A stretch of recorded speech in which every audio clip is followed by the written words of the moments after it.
حضرت رافع بن عمر تائی وہ بھی آپ کے ساتھی تھے، آپ کے نائب کمانڈر تھے. تو انہوں نے کہا کہ لگتا ہے آج قضا آ گئی، جو حالات ہیں مسلمان پسپا ہونے لگے. اور یہ پہلی بار ایسا ہوا تھا کہ خالد بن ولید کی قیادت میں لڑی ہوئی کوئی جنگ اس میں پسپائی ہو رہی ہے.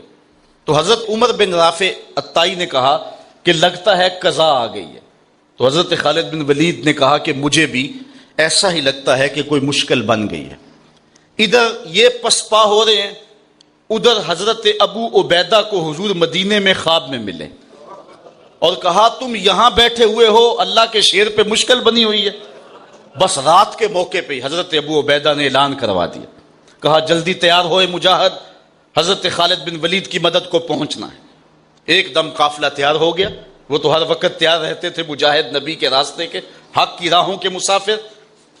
یہ لشکر تیار ہو کے حضرت ابو عبیدہ کی قیادت کے اندر جب نکلا تو راستے کے اندر انہوں نے ایک منظر دیکھا کہ لشکر سے تھوڑا سا ہٹ کر کے ایک نقاب پوش سوار بھی ساتھ ساتھ چلتا جا رہا ہے.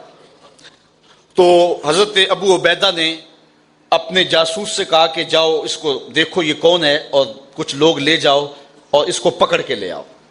جب لوگ ان کے قریب گئے تو انہوں نے کہا کہ میرے قریب نہ آنا، میں حضرت خالد بن ولید کی بیوی ام تمیم ہوں. تو کہا کہ تم رات کے موقع پہ لشکر کے ساتھ اس مشکل حالت میں کیوں جا رہی ہو؟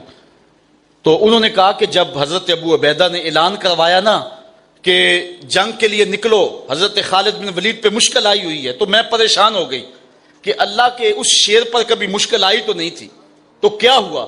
تو میں نے جب غور کیا تو ان کی ٹوپی گھر رہ گئی ہے جس میں حضور کے بوئے مبارک سیے ہوئے ہیں، اور جب بھی وہ جنگ پہ جاتے ہیں تو وہ ٹوپی نہیں بھولتے.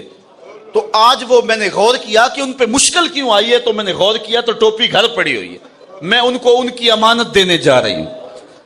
یہ لشکر جب پہنچا ادھر حضرت خالد بن ولید نے جبیلہ بن اہم کے مقابلے کے اندر محاذ کو سنبھالا ہوا تھا کہ اچانک 2-3 سوار آگے بڑھے اور جدھر وہ جاتے ہیں دشمن کو دھکیلتے چلے جاتے ہیں. حضرت خالد بن ولید نے دیکھا کہ ایک نقاب پوش سوار بھی ان سواروں میں ہے، تو آپ نے اپنے گھوڑے کو ایڑ لگائی اور آگے بڑھ کے کہا اے نقاب پوش تو کون ہے، تیری تلوار کے آگے کوئی ٹھہرتا ہی نہیں ہے. تو اس نے تھوڑا سا پردہ سرکایا، کہا مجھے پہچانتے نہیں؟ آنا زوجتو کا ام تمیم، میں تمہاری بیوی ام تمیم ہوں، اور تم حضور کے بالوں والی ٹوپی بھول آئے تھے، تمہیں دینے آئی ہوں. اور پھر آگے بڑھ کے ان کو ٹوپی دی. حضرت خالد بن ولید نے ٹوپی سر پہ رکھی، اللہ نے اسی دن فتح عطا فرما دی.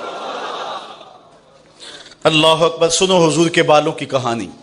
ایک دن حضور نے غسل کر کے اپنے بالوں میں سے ایک بال الگ کیا اور فرمایا من ازا شارۃ من شاری فالجنۃ علیہ حرام، جس نے میرے بالوں میں سے ایک بال کی اذیت دی، ایک بال کی توہین کی، ایک موئے نور کی جو ہے وہ توہین کی، فرمایا اس کے اوپر جنت حرام ہے.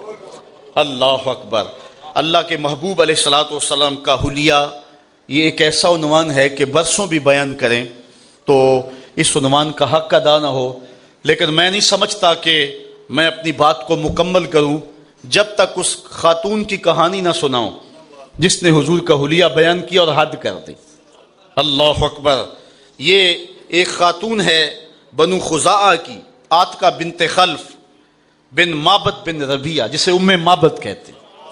موسم ہے ہجرت کا، حضور اس کے گھر کے قریب سے گزرے اور کہا کچھ کھانے کے لیے ہے. اس نے کہا کہ اس وقت ہمارے پاس کچھ نہیں ہے. لو کان عندنا ما آوزکم الکرا، ہم وہ لوگ ہیں اگر ہمارے گھر میں مہمان آ جائے تو ہم فخر سمجھتے ہیں، لیکن آج اتفاق یہ ہے مہمان بھی اتنے سونے آئے اور ہمارے گھر میں کھانے کے لیے کچھ ہے بھی نہیں.